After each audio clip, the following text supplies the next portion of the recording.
Hello. सत साहेब जी, सत साहेब जी। सत साहेब, सत साहेब, सत साहेब, बोली बोली। गुरु जी क्या हाल चाल आपके? बस बहुत आनंद में हूँ। आप कैसे हो? हाँ बस बढ़िया है, आपकी कृपा बरस रही है हम पे। अरे वाह, बहुत अच्छे, बहुत अच्छे, बहुत अच्छे। बीच में आपसे बात की थी एक बार हमने। अच्छा अच्छा। अब इस 60 तो इतना बढ़िया प्रकट हो चुका गुरु जी के बस अब 24 घंटे मतलब जिधर देखो उधर ही बस वही 60 की धुन मतलब चारों तरफ से आई है, वही आ रही है। बहुत अच्छे, बहुत अच्छे।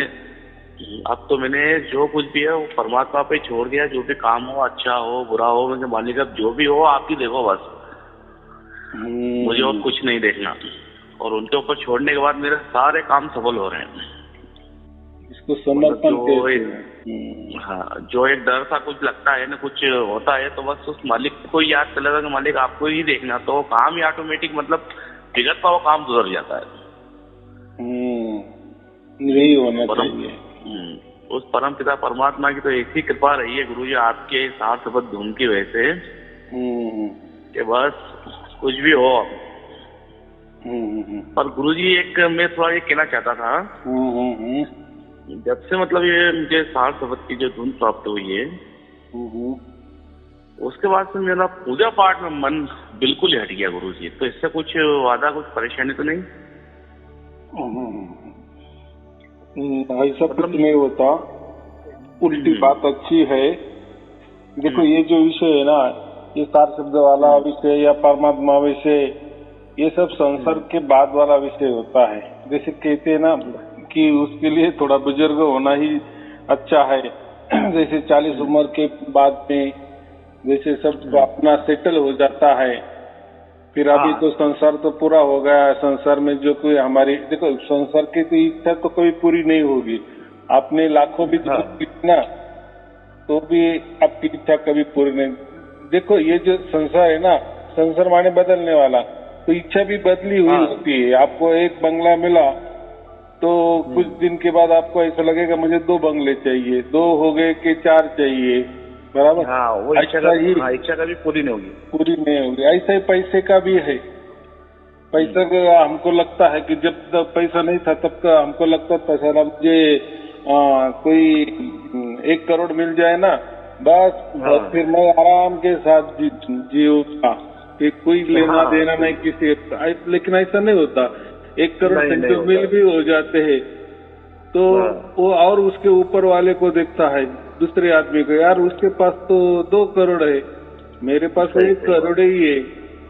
तो फिर बात ऐसी है कि जितने भी बड़े बड़े लोग होते हैं ना, जो हम बोलते बहुत अमीर है, बहुत अमीर है, तो उसमें कंजूस भी होते हैं। ये आपको मालूम है? क्योंकि उनको ये मालूम है कि मैंने एक एक करके जोड़ा है, यहाँ तक लाया है। ऐसा समझो कि जैसे कोई शराबी होता है ना, उसको एक बार लत लग गई तो उसकी बढ़ती है, बस उसको पीने के सिवाय कुछ नहीं है। वैसा अमीर आदमी जब बोलेगा ना तो वो बोलेगा मैं जो भी बोलने वाला है ना 1 मिनट 2 मिनट, तो उसके भी पैसे होने चाहिए। सही बात है, सत्य बात है। यानी इच्छा कभी नहीं बनाती। हाँ, उल्टा वो तो फिर बाकी तो सब उसको वो लत लग जाती है कि मेरा मिनट में मैं लाखों रुपए कैसे कमाऊं। बस उसी में ही वो उसका पूरा जीवन गुजारा हो जाता है।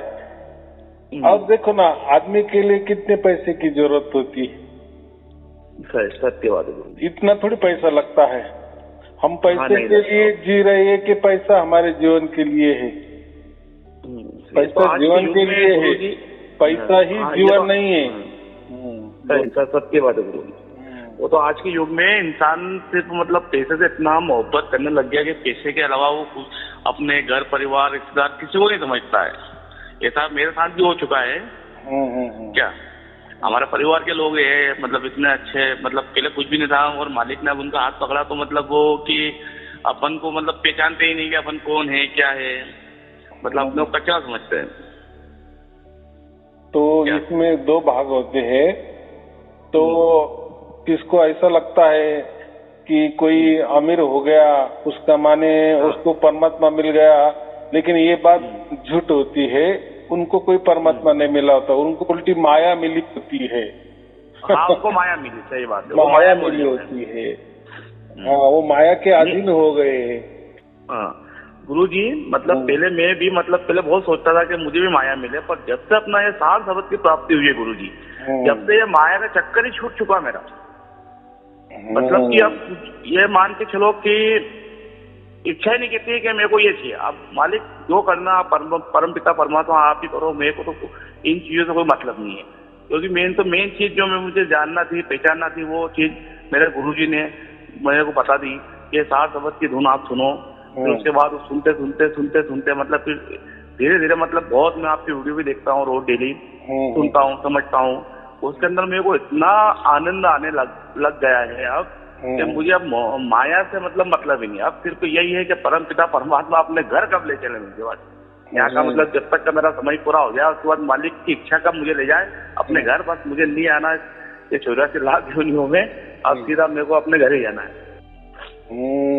ये स्थिति आने के लिए तो ऐसे कहते हैं कि बहुत जन्म लगते हैं ये स्थिति पाने के लिए।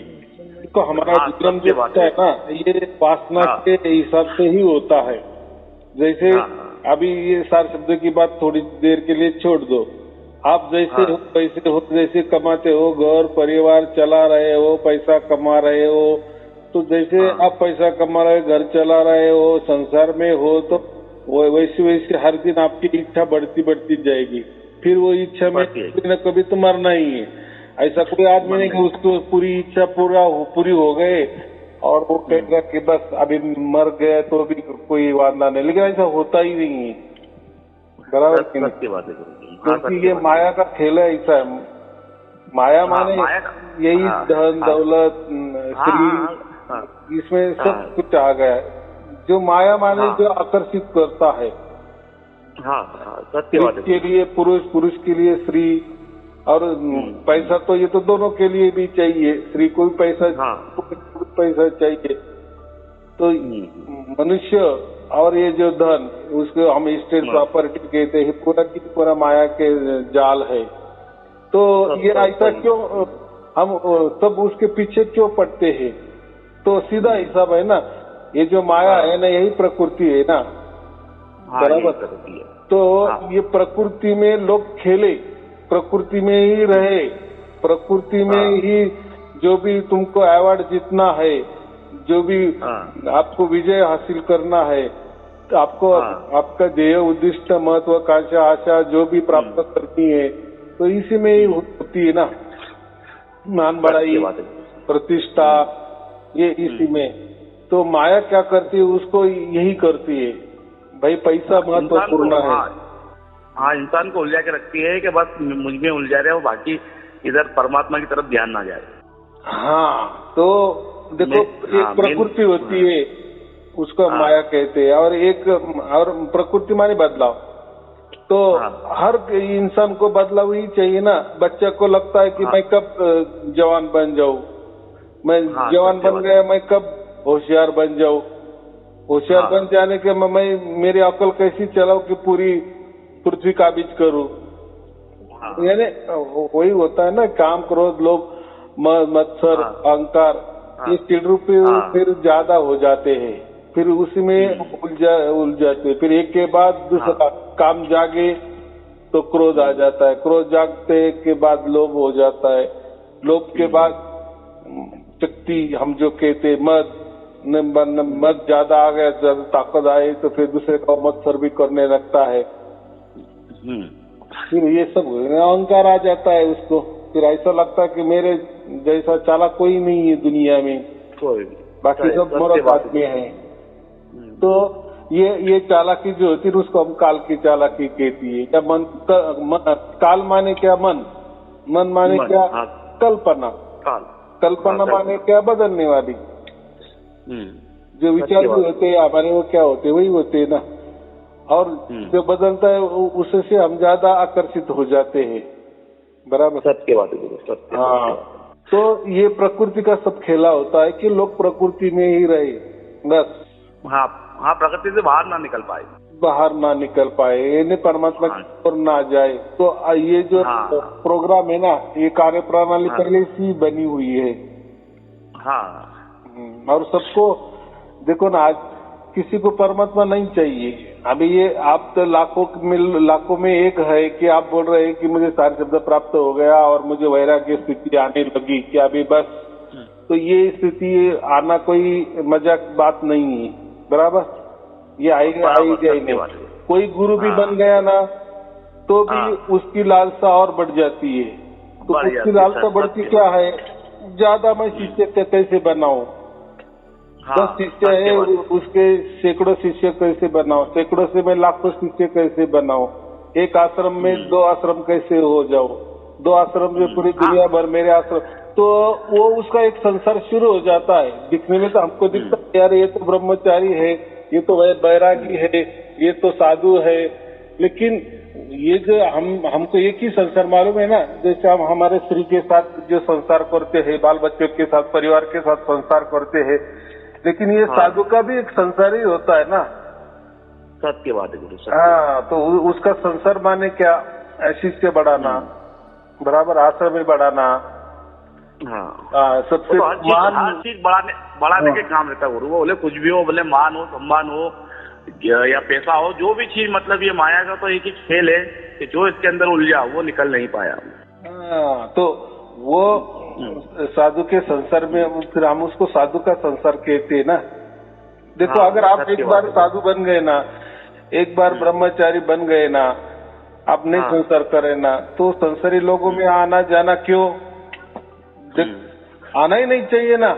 अगर हम ब्रह्मचारी बन गए तो हम क्यों लोगों के घर में जाना, क्यों स्त्रियों का मुंह भी देखना, या कोई स्त्री है वो उसने वैराग्य धारण किया है तो वो क्यों पुरुषों को देखती है, या जहाँ पुरुष होते या परिवार होता है वहाँ क्यों जाना।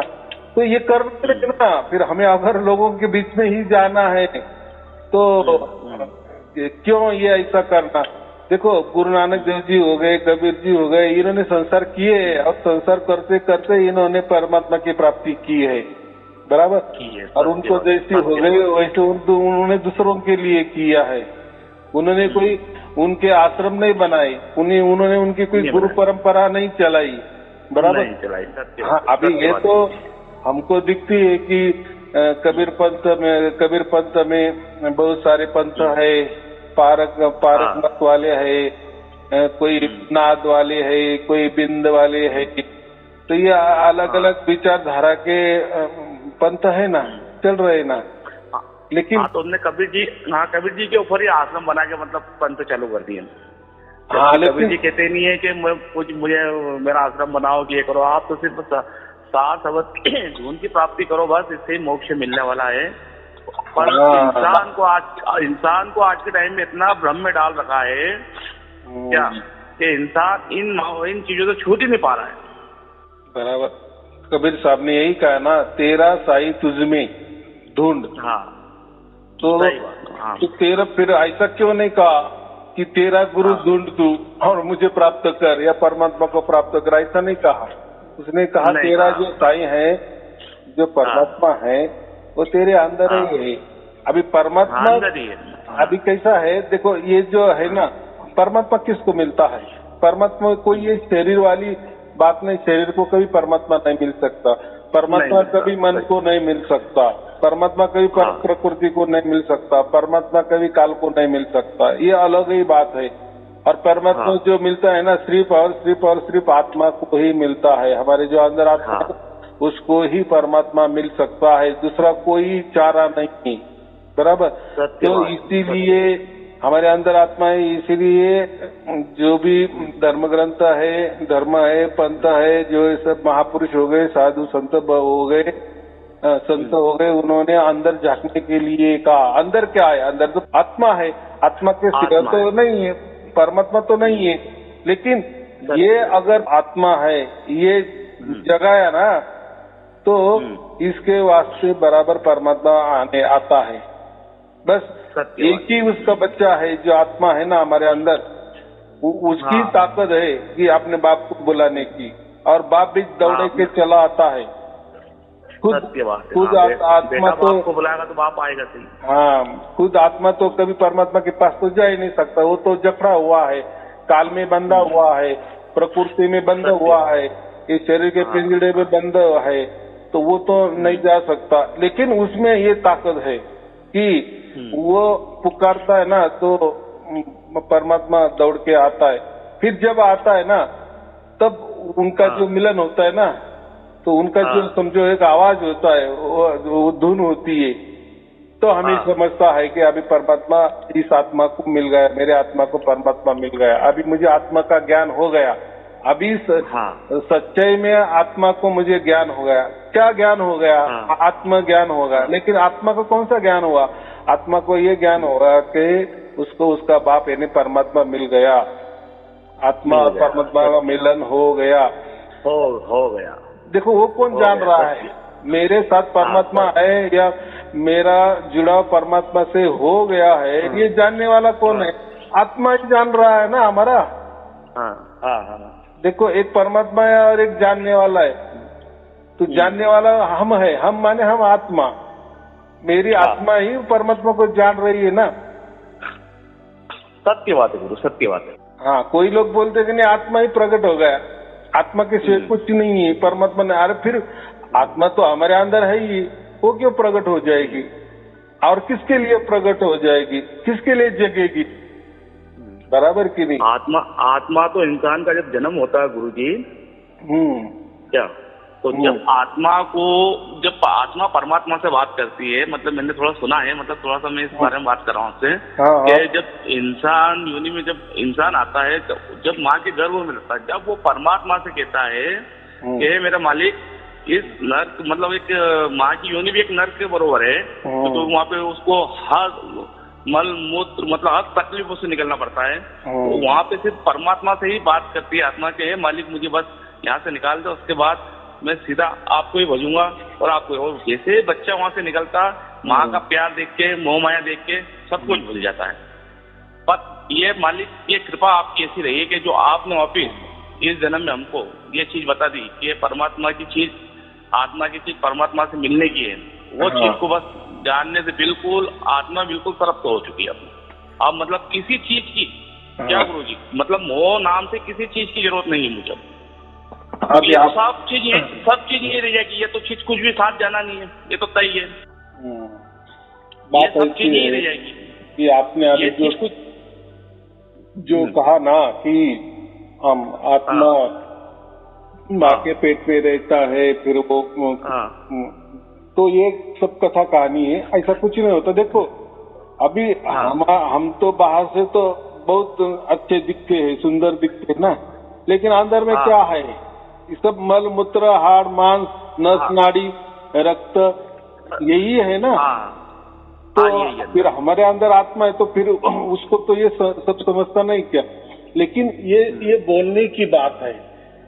तो हम कहते हैं ना कि वो तो कोई शरीर में है, तो ऐसा कोई शरीर में नहीं है, ऐसा वो लगता है। वो एक कहने की एक बात है कि आत्मा हमारे शरीर में है हमारे शरीर में ही है। उसको कोई बोलते है कि वो हमारे हृदय में है, तो ये जो हमारा शरीर वाला हृदय है ना, इसमें नहीं है कोई।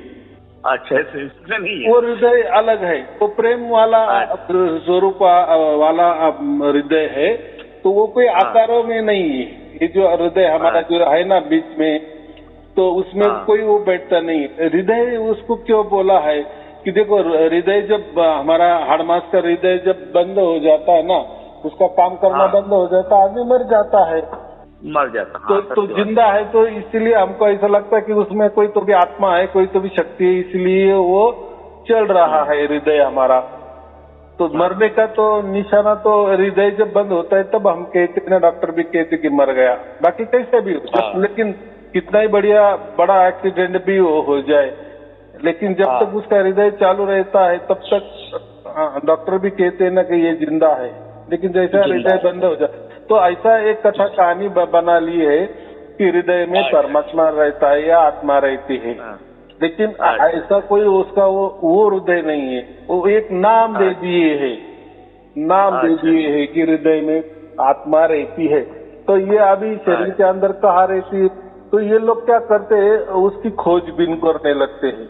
जैसे प्रकृति में होता है ना, फिर आत्मा अंदर होगी तो कहीं तो भी यहाँ होगी, वहाँ होगी, ब्रह्मरंध्र में होंगी, त्रिकुटी में होंगी, ये गिनर प्लैंट जो हमारे मस्तिष्क में अंदर है ना, पिनल ग्लैंड हम जिसको बोलते हैं, वहाँ बैठी होगी, हृदय में बैठी होगी, नाभि में बैठी होंगी, यहाँ बैठी होंगी, वहाँ बैठी। तो ये बैठना या ठिकाना जो होता है ना, ये इसके लिए नहीं होता है। जब तक हमें सार शब्द प्राप्त नहीं होता ना, जब तक परमात्मा आत्मा को नहीं मिलता ना, तब तक हमें आत्मा भी समझ में नहीं आता और परमात्मा भी समझ में नहीं आता। ऐसे फिर हमारे लाखों करोड़ों भी जन्म लेते रहेंगे ना, तो भी हमको इतना ही मालूम है कि एक शरीर होता है और एक मन होता है, बस ये दोनों ही चीजें चलती है जन्म जन्म से। लेकिन ये सार शब्द जब हमें प्राप्त हो जाता है ना, तब तक्षण हमें समझता है कि मेरे आत्मा ने परमात्मा का, मेरा आत्मा परमात्मा का अनुभव कर रहा है, लगातार कर रहा है, निरंतर कर रहा है, वो उसके सानिध्य में है, उसके पास ही है, उसके गोद में ही है। तब हमें समझता है कि ये हमारा अंदर आत्मा है, बराबर। तब तक नहीं, तब तक कभी भी नहीं। कितने जन्म हो, कितने भी आपने मनुष्य जन्म भी लिए ना, अभी ये लाखों लोग है, जितने आप बोलते रहे दुनिया में 900 करोड़ लोग है, तो सब यही कहेंगे कि हमारे अंदर मन ही है, मन से सब कुछ चल रहा है। और व्यवहार जो होते मन से होते है ना, सत्य बात है। आत्मा से थोड़ी होते है क्या, या परमात्मा से थोड़ी होते है क्या? उसके लिए मन ही लगे। मन माने जागृति अवस्था, बराबर। तो ये सब कुछ मन से चल, लेकिन जब सार शब्द प्राप्त होता है ना, तभी समझता है, तभी आत्मा ही समझ में आता है और परमात्मा ही समझ में आता है। तब तक नहीं, फिर उसका कोई ठिकाना भी नहीं। हाँ, उसके पहले नहीं समझ पाता। हाँ, तो देखो ना, अभी आपको सार शब्द प्राप्त हुआ तो वो अनुभव कौन कर रहा है? आत्मा कर रही है, आत्मा परमात्मा। नहीं, आत्मा कर रही है। किसका अनुभव कर रही है? परमात्मा का अनुभव कर रही है। खुद का अनुभव कैसे करेगी? और खुद का अनुभव करने की क्या जरूरत है? चलो वो भी जाने दो, परमात्मा थोड़ी देर बाद बाजू रखो। तो ये जो सार शब्द होता है ना, तो ये आत्मा ही ये कर रही है ना, उसका एहसास कर रही है, अनुभव कर रही है। सत्य बात है। हाँ, सत्य बात है गुरु, सत्य बात। तो फिर आत्मा अलग है, परमात्मा अलग है ना। अगर दो नहीं होते तो फिर कैसे? सिंगल ही आत्मा है और उसको वो प्रकट हो गया, तो उसमें क्या नई बात है? अब हो गए तो हो गया, तो उससे क्या हो गया? क्यों प्रकट हो गया? अब प्रकट भी होने से क्या होने वाला है? तो ये दो मत होते हैं जो बोलते पूरे संसार में। कोई बोलता है आत्मा ही आत्मा है, अंदर बाहर ऊपर नीचे आत्मा ही आत्मा है, और दूसरे लोग बोलते हैं कि नहीं आत्मा भी है और परमात्मा भी है। और तीसरे जो लोग होते हैं ना, वो बोलते हैं बस परमात्मा ही है, आत्मा नाम की कोई नहीं है, बराबर। और ऐसे भी मत वाले है, तो कोई बोलते हैं आत्मा हमारे अंदर है तो परमात्मा बाहर है। तो कोई मत वाले कहते हैं कि ना हमारे अंदर आत्मा ना होती है, ना कोई परमात्मा होता है, सब कुछ बाहर ही होता है, और वो जो बाहर होता है वो आत्मा ही होता है, आत्मघट ही होता है। ये भी एक विचारधारा है, बराबर। तो कोई कहते कि बाहर ही आत्मा है और परमात्मा है, दोनों भी बाहर है। तो कोई विचारधारा कहती कि दोनों ही हमारे अंदर है।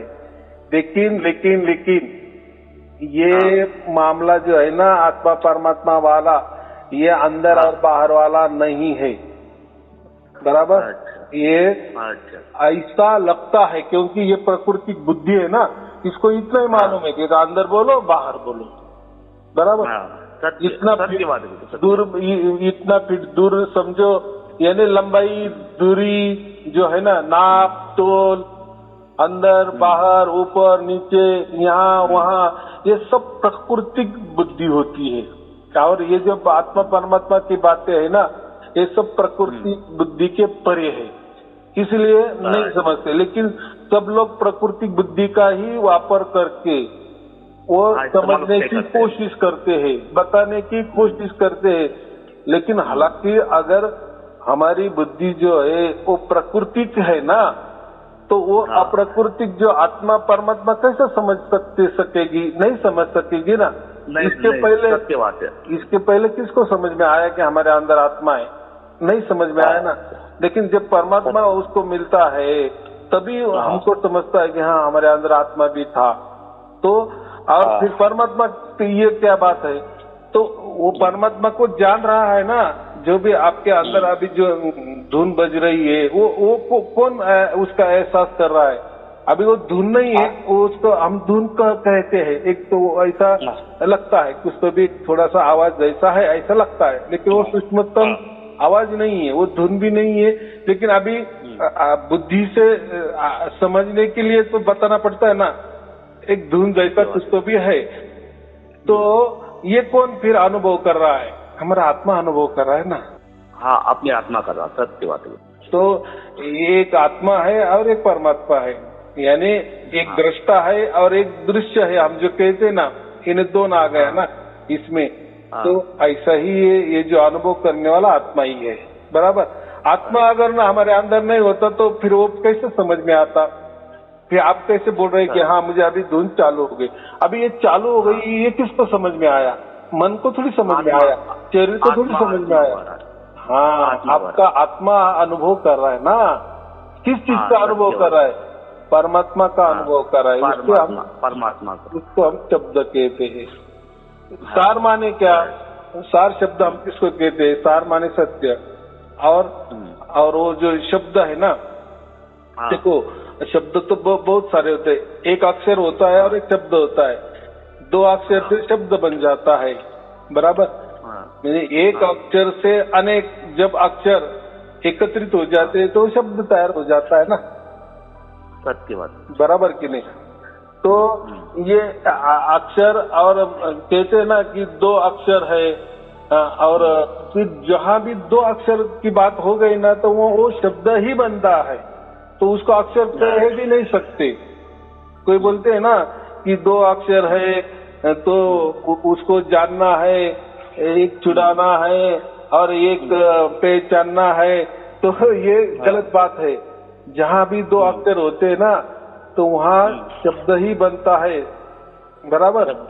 अक्षर जो होता है वो एक ही होगा, फिर दूसरा अक्षर होगा ही नहीं। लेकिन अगर उसके पास दूसरा अक्षर आ गया, यानी दो अक्षर हो, तो उसका शब्द ही बनेगा। कितनी सीधी बात है, बराबर। तो ये कोई दो अक्षरों का ये नहीं है। फिर ऐसा क्यों कहा गया है द्वि अक्षर द्वि? तो ये जो गुरु नानक देव जी ने कहा है, कबीर जी ने कहा है, तो उनका कहने का मतलब ये होता है कि दो अक्षर माने एक जो अक्षर होता है, जो अक्षर हम लिख सकते हैं, पढ़ सकते हैं, बोल सकते हैं, देख सकते हैं, बराबर, उसका अनुभव कर सकते हैं, ये हो गए अक्षर, एक अक्षर, बराबर। फिर दो अक्षर की बात की, फिर वो दूसरा अक्षर क्या है? तो वो जो दूसरा अक्षर है ना, वो अक्षर ही नहीं है, उसका अनुभव भी नहीं किया जा सकता, वो उसको देखा भी नहीं जा सकता, वो अक्षर हम लिख भी नहीं सकते, वो अक्षर हम बोल भी नहीं सकते, वो अक्षर हम कानों से सुन भी नहीं सकते। देखो, एक अक्षर दिखने वाला तो एक अक्षर ना दिखने वाला, एक अक्षर सुनने वाला प्रकृति वाला तो दूसरा जो अक्षर है तो वो ना सुनाई देने वाला। एक अक्षर जो होता है बोलने वाला होता है, और वो जो परमात्मा का अक्षर है वो हम बोल नहीं सकते, बराबर। ये एक से विपरीत, विरुद्ध, इसे उन्होंने दो अक्षर कहा है।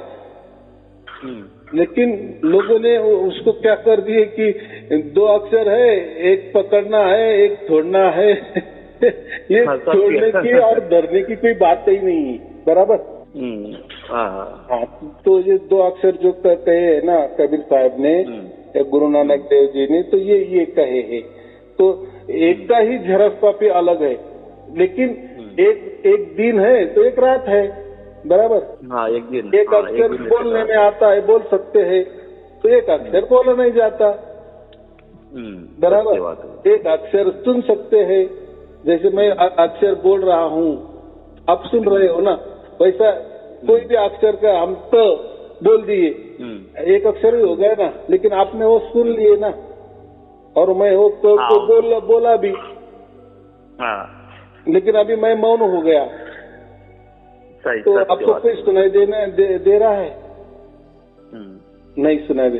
तो इसका मतलब वो जो दूसरा अक्षर है ना, वो सुनाई भी नहीं देता, देख भी नहीं सकते, बोल भी नहीं सकते, पहचान भी नहीं सकते, वो कोई आकार भी नहीं, कुछ नहीं।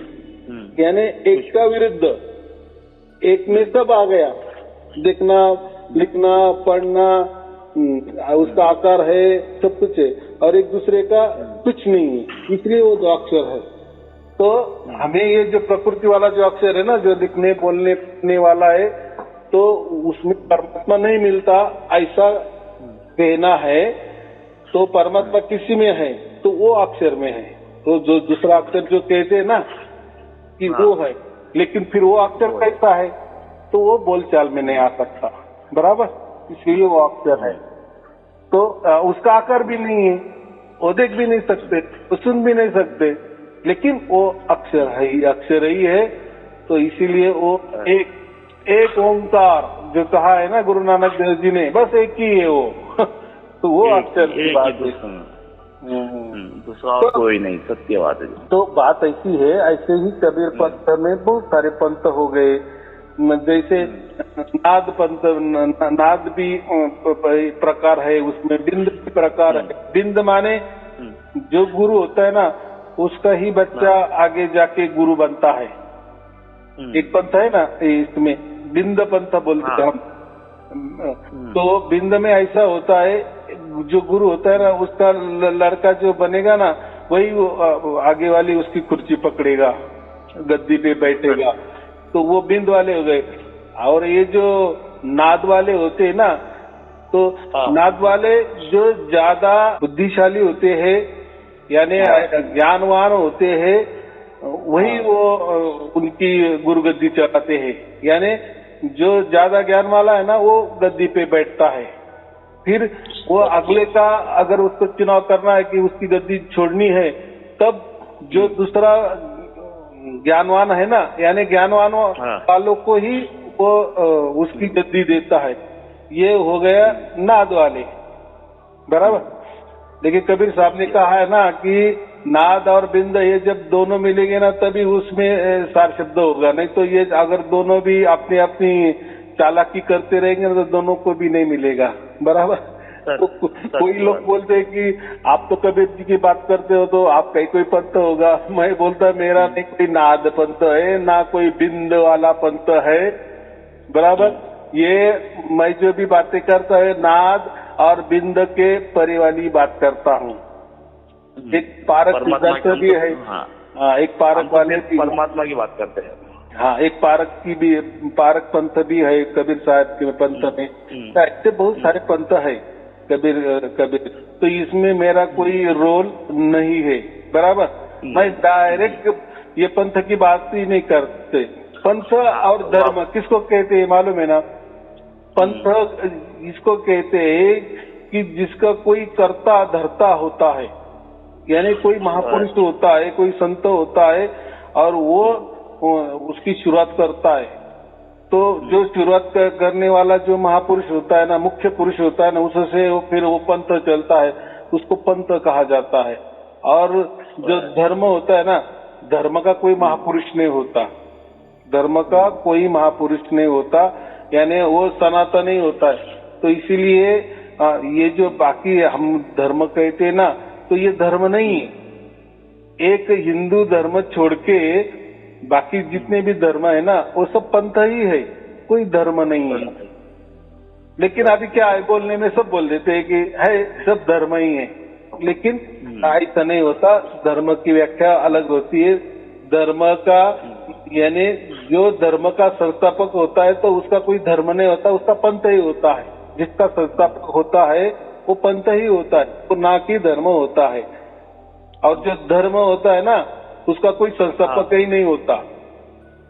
यानी कहाँ से शुरुआत हो गई ये धर्म की, ये मालूमात नहीं। तो बस इतना ही, हमें इतना ही मालूम कि ये सनातन धर्म जो कहते ना, जिसको हम हिंदू धर्म भी कहते, बस वही वही एक धर्म है दुनिया के अंदर में, कि वो हम कह सकते हैं कि वो सचमुच में धर्म है।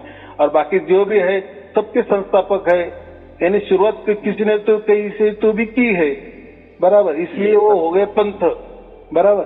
तो ऐसे ही कबीर साहब के भी बहुत सारे पंथ ही है, धर्म नहीं है। कबीर साहब का कोई धर्म नहीं है और धर्म हो भी नहीं सकता। तो ऐसा कहते हैं कि धर्म माने ही परमात्मा होता है, तो हमें उसमें नहीं जाना है। तो मैं जो मेरा कोई कबीर पंथ वगैरह नहीं है, लेकिन कबीर साहब ने जो बात की है चार शब्द के बारे में, जो प्रकट नहीं किया था, चार शब्द सबको मालूम था। अभी आपने अगर कबीर सागर पढ़ा होगा, जो हम कबीर ग्रंथ बोलते हैं, उसमें 11 ग्रंथों का समावेश है। तो और एक सबसे महत्वपूर्ण एक कबीर बीजक, ये असली ग्रंथ है। तो ये सभी में सार शब्द जो है ना ठस ठस भरा हुआ है, और ये गुरु लोगों को मालूम ही नहीं था सार शब्द, तो वो सार शब्द के बारे में बात ही नहीं करते, उसको कोई अलग ही नाम दे देते हैं। लेकिन अभी बहुत सारे लोगों ने सार शब्द भी कहना शुरू कर दिए, लेकिन कहना शुरू कर दिए, लेकिन उनको भी मालूम नहीं सार शब्द, समझ नहीं पा रहे वो, समझ नहीं उनको। सार शब्द अगर होता, कभी भी समझो, जिसके पास सार शब्द है ना, तो उसको कोई गुरु गद्दी नहीं होगी, उसका कोई पंथ नहीं होगा, वो कभी गुरु बन के बैठेगा ही नहीं, बराबर। और किसी उसके गुरु गद्दी के द्वारा, उसके पंथ के द्वारा या उसके धर्म के द्वारा या उसके गुरु गद्दी के द्वारा वो कभी सार शब्द देगा नहीं, क्योंकि ये सार शब्द कोई लेने देने वाली तो वस्तु ही नहीं है, बराबर। वो तो हमारे अंदर ही, जो मैंने कहा ना पहले कि कबीर साहब ने वही कहा है ना कि तेरा साई तुझ में ढूंढ सके तो ढूंढ, जो कहा है ना, तो इसमें भी दो बातें होती है कि साई बोले तो लोग बोले कि साई तो परमात्मा को कहते हैं ना, तो यहाँ जो साई लिया है ना, वो आत्मा के बारे में कहा है। यानी अगर तुझे साई मिलना है ना, तो तेरा आत्मा के अंदर है, तुझे ढूंढना पड़ेगा, यानी तेरे में ही जाना पड़ेगा। जैसा आपे में आप जो कहा गया है ना, आपे में आपका मतलब पहला आप जो लिया है वो आत्मा के बारे में कहा है, और आपे में आप यानी जो हम बोलते हैं ना, कुएं में और एक कुआ, बराबर। आपे में आप यानी आत्मा में परमात्मा होता है, बराबर। आत्मा जो होता है, तो आत्मा से सूक्ष्म हम क्या कहते हैं, परमात्मा कहते हैं, जो सर्वव्यापी होता है। वो तो मैंने हर वीडियो में कहा है। तो जब आत्मा में हम खोजेंगे ना, तब बराबर साई प्रकट हो जाएगा। तो ऐसा वो कहने का, तेरा साई तुझ में ढूंढ सके तो ढूंढ, ये जो कहा है ना, वो इसी वास्ते कहा है। तो बहुत सारे लोग ऐसे कहते हैं कि डायरेक्ट परमात्मा ही हमारे अंदर है, ऐसा भी उसका अर्थ करते हैं, तो ऐसा नहीं है। तो परमात्मा हमारे अंदर ही है, लेकिन वो किसके इस पे है, ये जो हमारा आत्मा है ना, आत्मा के और गहराई में हम जब जाते हैं तब परमात्मा का पता चलता है। आत्मा से परमात्मा बहुत सूक्ष्म है। जैसे कहते हैं ना, जो पंच महाभूत तत्व होते हैं, जैसे पृथ्वी होती है यानी जमीन, तो ये पृथ्वी से सूक्ष्म क्या है, जल है। जल से सूक्ष्म क्या है, अग्नि है। अग्नि से सूक्ष्म वायु है। वायु से सूक्ष्म आकाश है। और आकाश से सूक्ष्म क्या होता है, मन होता है हमारा। और मन से ही सूक्ष्म होता है आत्मा, और आत्मा से ही सूक्ष्म होता है परमात्मा। सत्यवाद। तो कितना सत्यवाद, बस फिर परमात्मा के आगे कोई स्टेप नहीं है, बराबर। इसके आगे कोई स्टेप नहीं। तो ऐसा समझो, कोई मोटा बॉल समझो, एक कल्पना करनी है तो बड़ा, सबसे बड़ा बॉल है ना चेंडू, तो वो परमात्मा समझो, उसके अंदर वापस एक छोटा चेंडू है, उसको आत्मा समझो, और वो आत्मा के भी और छोटा चेंडू, उसमें हम मन समझो, मन से ही और छोटा चेंडू आकाश वाला समझो, और आकाश से ही छोटा चेंडू करो, वो हमारा वायु हो गया। वायु से और छोटा चेंडू करो, तो वो हो गया अग्नि, अग्नि से वापिस छोटा चंडू जल, जल से और छोटा चंडू जमीन, इसको पृथ्वी। तो ऐसी ये बराबर। तो परमात्मा ये सबसे बड़ा है, सबसे बड़ा बाप एक ही, परम पिता परमात्मा। हाँ, और वो सबका एक ही। आत्मा तो सबके अलग अलग है, आत्मा तो सबके मेरे अलग, तुम्हारी अलग, लेकिन हम सबका बाप में तो एक ही है, बराबर। बाप एक ही है, एक ही। तो ये समझ में आता है धीरे धीरे। कोई बात देखो, जब सार शब्द प्राप्त हो जाता है ना, तब उतनी विशाल बुद्धि जिसकी होती है ना, यानी मैंने कहा ना, ये इतनी विशाल बुद्धि, यानी पृथ्वी से जल, जल से अग्नि, अग्नि से वायु, वायु से आकाश, आकाश से मन, मन से ही बड़ा आत्मा, आत्मा से बड़ा परमात्मा, इतनी विशाल जिसकी बुद्धि हो जाती है, उसको सार शब्द प्राप्त होता है। तो फिर उसके लिए इतनी बड़ी विशाल बुद्धि करने के लिए क्या करना है? कुछ करना नहीं है, कोई साधना नहीं करनी है, कोई मंत्र नहीं करना है, क्योंकि ये मंत्र तंत्र सब ये जमीन के ही, ये नहीं ऐसा समझो कि पृथ्वी पर ही है ना, पहला स्पॉट है। और मैंने क्या कहा, इसके बाद में वो, उसके बाद में वो, उसके बाद में वो। तो ये पहली जो जमीन है ना, ये पृथ्वी है ना, ये सब पृथ्वी पर ही ये गुरु रहे, मंत्र भी यही पृथ्वी पर प्रकट हो गए हैं। तो सब जो साधना भी ये पृथ्वी में ही है, भाषा भी पृथ्वी में भी है। तो पृथ्वी से तो अलग मैंने क्या कहा, पृथ्वी से सृष्टि में क्या है? जल है ना, जल तक तो बड़ा है ना, पृथ्वी में 30% जमीन है, तो 70% जल है। इसका मतलब जल बड़ा है पृथ्वी से, यानी जमीन से जल बड़ा है, बराबर। तो ये जैसा मैंने कहा स्टेप बाय स्टेप, तो ये जो बातें हम कर रहे हैं, ये सब जमीन वाली बातें कर रहे हैं, जमीनी हकीकत वाली बातें। तो इससे परमात्मा कितना दूर है, कितना लंबा है। हाँ, सत्य बात है। तो हाँ, तो हमें सार शब्द माने परमात्मा, वो जब प्राप्त हो जाता है, और तो हम यहाँ से नहीं जा सकते, कोई नहीं जा सकता। ये जो पृथ्वी वाले मंत्र है ना, जमीन वाले, जमीन से तैयार किए जो मंत्र है ना, उतनी उनकी पहुंच नहीं हो सकती। कभी हो सकती है क्या? नहीं हो सकती, नहीं। हाँ, तो ये जो मंत्र तंत्र हम जो कहते हैं ना, ध्यान बीन, ध्यान ज्यादा से ज्यादा मन हो सकता है, ध्यान का विषय मन ही होगा, मन से ही ध्यान किया जाता है ना।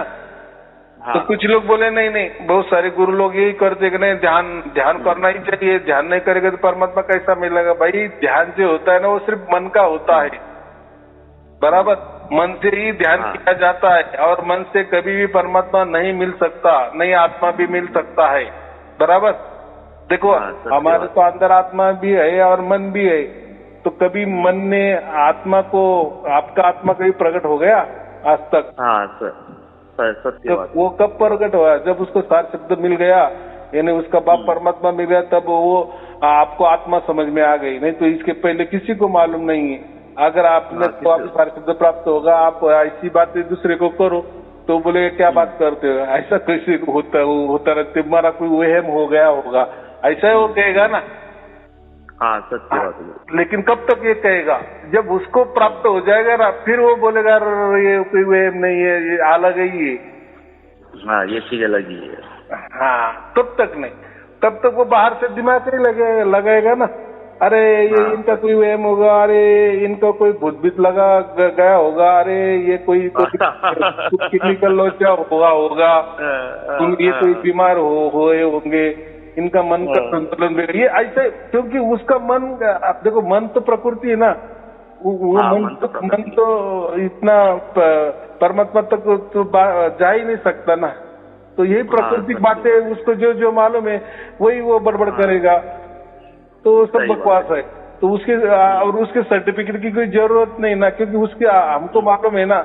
देखो, जब आपको सार शब्द नहीं मालूम था, तब वाली आपकी बुद्धि और उसकी बुद्धि एक ही है ना।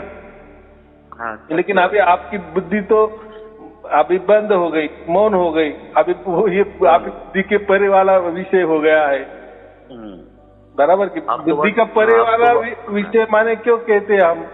अगर अभी धुन आ रही है, आप बोलो कि अभी धुन नहीं आनी चाहिए, तो होगा क्या? आपका बस चलेगा क्या? आपका मन का बस चलेगा? आपका माइंड का बस चलेगा? नहीं चलेगा ना। क्योंकि अभी वो परे गया, बात अलग निकल गई है।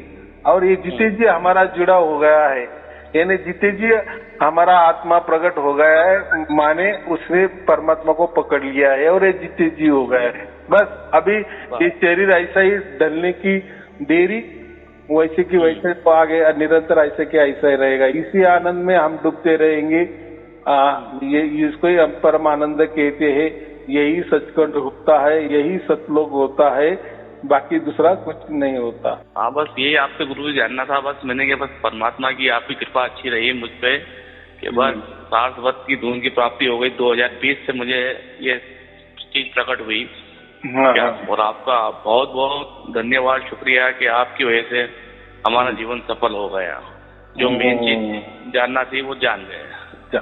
बस यही, बस बाकी कोई जानेगा, जान महाराज जो कहा है ना। हाँ, सार शब्द के बारे में कबीर साहब ने इतना ही कहेगा, सार शब्द ये जाना जाता है। क्या बोलते हैं? जाना जाता है, महसूस किया जाता है। हाँ, जानना माने कोई बोलेगा कि उसकी मालूमात करनी है। यार मालूमात करने के लिए आप जाओ तो आपको हजारों लाखों यूट्यूब मिलेंगे, प्रवचन मिलेंगे सार शब्द के बारे में, लेकिन वो ऐसा पानी पानी करने से कोई पानी नहीं मिलता और प्यास भी नहीं बुझती। ये प्रैक्टिकली बात है, विषय है, बराबर। ये कुछ मतलब ध्यान वाली बात नहीं है। यार ये इसमें शरीर की बुद्धि नहीं चलती, ये शरीर का विषय ही अलग है, शरीर से ये प्राप्त नहीं किया जाता। चलो ठीक है, आपको और आपके परिवार के लिए शुभ आशीर्वाद। सत्साहेब जी, सत्साहेब जी, सत्साहेब जी, सत्साहेब जी, सत्साहेब जी, सत्साहेब।